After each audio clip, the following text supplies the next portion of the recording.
against. Sure. Whether it's going to be a Kingsman X, or Atlanta Fire, or any other team. So you got to, when you decide to go and win toss and bat first, that you got to put runs on the board. I think that's the challenge that they need to put up. Very full, half-hearted appeal for leg before not given. By the way, the umpire standing at the back end, or the northern end of the ground, is Mark Ebanks. He hands his cap to 𝗵𝗫𝗂𝗪. That is the end of over number 1. 1 for 1 after 1.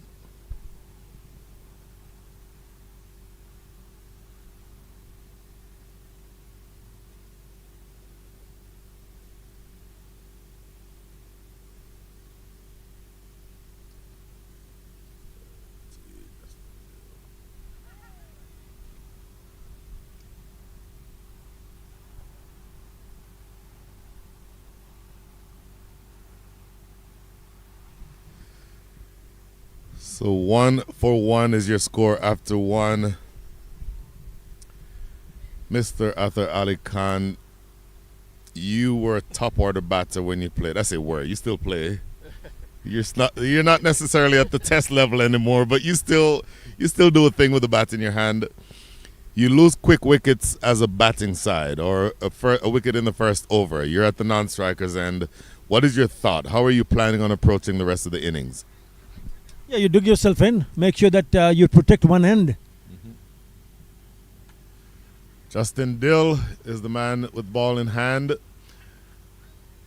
First delivery is cut away into the deep. 𝗵𝗫𝗂𝗪 down here at deep third. Prevents the damage, or limits the damage to 1 run. So finish that thought. You want to make sure no more wickets fall, but how do you find the balance between putting on a big total, in other words, going aggressively, and making sure you don't lose any more wickets? Yeah, you got to get yourself in. You got to get your eye in and just get used to the conditions, especially the surface, just to figure out what the bowlers are trying to do. And at the same time, see the behavior of the surface. If the ball is coming nicely onto the bat, you take a couple of deliveries because it's a T20 format. Mm-hmm. And if it's there in the zone, in the slot, then you got to play some big shots. So you remember, first 6 overs, fielding restrictions are in place. Mm-hmm. Played off the back foot. That is a lovely shot. Did not try to overhit it. That ball racing away, banging into the Tariq Real Estate sign for 4. And also interesting to notice that Carolina Smashers did bat first, and they went on to post only a total of 129. That was against Samp Army. Again, winning toss and batting first here. So they got to have that mindset of, okay, maybe we missed out on maybe 20 or 30 odd runs in that particular match. So if you can get it yourself to a score of maybe 140, 150, because this surface certainly looks a lot more better for batting. So it's important to get your thought process in that direction. Justin Dill around the wicket. Slow delivery. And the fed in front of the stumps, no run. So cricket very much is a mental game as much as it is a physical game. So you're planning your innings the entire way. At some point, you're deciding, okay, I'm now settled and I can go on and push forward. How do you sort of make that decision? Well, it takes years and years of practice, and also the match practice is nothing better than match practice. And if you've had in the past scored few runs for your team, you can get better. Slow delivery again. Allows this one to go through to the keeper. So a couple dot balls. By the way, the umpire who's standing at the southern end of the ground is Brian Kane. Brian Kane out of New York. And so a few deliveries here. 3 deliveries, in fact, into over number 2. 6 runs on the board. So he's starting out in relatively sedate fashion, as you'd expect, since they lost an early wicket. But just looking to try to regain their efforts. That is a glove down the leg side. Is it? No. Umpire Brian Kane is thinking about it. It came off of something because he's not giving it as a wide. What are your thoughts there? Well, I thought I heard a sound, to be really honest. I thought there was a bit of a deflection here. Let's have a look at this one. Oh, certainly. Look at the ball just deviating. And certainly there has some part of the gloves, and we could hear it actually. I thought he's lucky. He's very lucky. Not the bowler. Very unlucky. So you're a bowler. You feel that you should have gotten a wicket. Not given. And of course, the umpire's decision is final, whether or not it's correct. How do you channel your energy into the rest of your spell?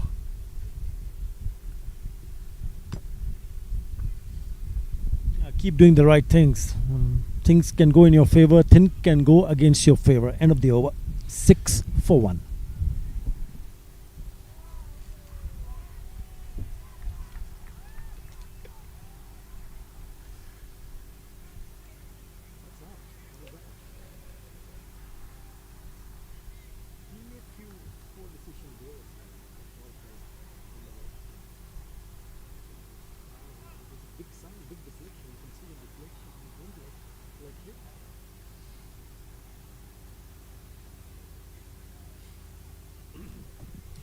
So 2 overs in the books. 6 for 1 is your score. Mohamed Saifuddin about to bowl his second. First over just went for 1 run, and he took a wicket in that 1 over. So great start with the ball for him. Batter, who is now about to be on strike, has faced 2 deliveries. Aniket Walimbe, and he's 2 runs to the good. Played off the back foot. That is a lovely shot. Did not try to overhit it. It races to the point boundary for 4. That's exactly what I mean. When I speak about the surface, as a batter, you would want the ball coming on nicely onto the bat, and you got to understand it very quickly, because you need to adapt and adjust as quickly as possible. So any opportunity whatsoever, you got to latch onto it, and that was a lovely shot. Sometimes T20 can sort of goad you into thinking that you have to hit with power. But timing sometimes is just as good as power. This one, not much power in it, but timed beautifully through that backward point area. Good comeback delivery for Mohamed Saifuddin. Also about the gap, don't forget about picking up the gaps. If you can pick up the gaps, you can pick up boundaries, especially in the first 6 overs. Because it might get a little bit tougher for the batters to pick up boundaries, because the field go back after 6 overs, after the power play. So yes, you want to play it over the top, go take the aerial route, but you can also pick up boundaries picking up the gaps. Top edge. This is going to fly fine and go for 4. So not much in control of this one. Good pace of delivery, but 4 runs nonetheless. Yeah, too much wide and short on the shorter side, allowing the batter to free his arms this time around. Mohamed Saifuddin just bowling a little bit too wide, and he's up for it. Aniket, nice little bit of a deft touch, just playing it quite fine towards the third area, because there is a fielder in third, but if this one went a lot finer. They'll have to take some time to find that ball.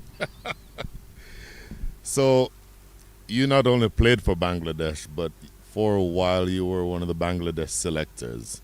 So as a selector, I'm interested in your thoughts on what you see from Mohamed Saifuddin. Well, the first when I saw him, I thought he was a very good find for Bangladesh. But unfortunately, he's gone through few injuries where his availability was not there. So he had gone to rehabilitation and recovery plan. But I still feel if he can maintain his fitness, he can push himself and get into back to especially the white ball format, because he's a genuine all-rounder. Hits the bat hard.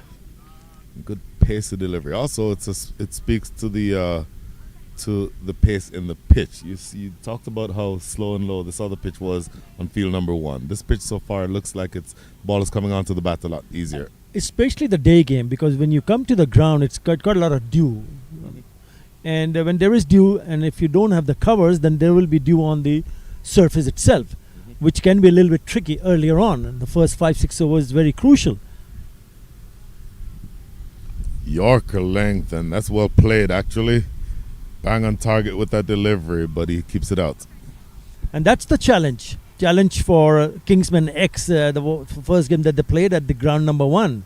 So they only managed to score 38 of the first 6 overs, but the good thing was they did not lose any wicket in that period.